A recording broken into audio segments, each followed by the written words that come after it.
دایک باوک دائما ئەوەیە کە پێویستە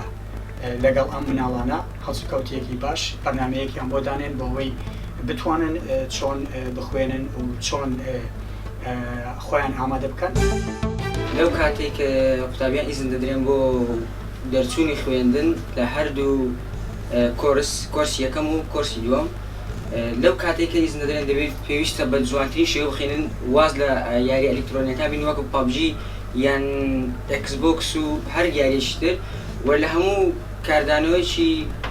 ینی خێزانی و هەموو شتێک دوورکەونەوە لە کەشێکی ئارامدا بتانن بخوێنن و دەرەجەی باش بەدەست بینن. داکوواکان مامۆستایەکان ڕێنمایی باش بە تەڵەبەکان بدەن لە تۆڕە کۆمەڵایەتەکانی فێسبوک و سناپ و ئەو شتانە منداڵەکانیان لێ پارێزن و ماژی کە ئەو تاکردنەوەیان تەواو دەبیتن. پێویستە هەمووی وەرزی خوانێدا گرنگێکە زۆر بخوانە خۆ بدەێت و دوێکەویدا تۆڕێت کۆمەڵاتی و تۆڕێت فەیسبوک و سناپچات و ئینستاگرام و وا جۆرە، چونکە بڕاستی ئەوانە زۆر دەمیل قوتابیت بن و بنە ئەگەری بەندی دوێکەویتن خوێنە خۆ ئارمانجە خۆ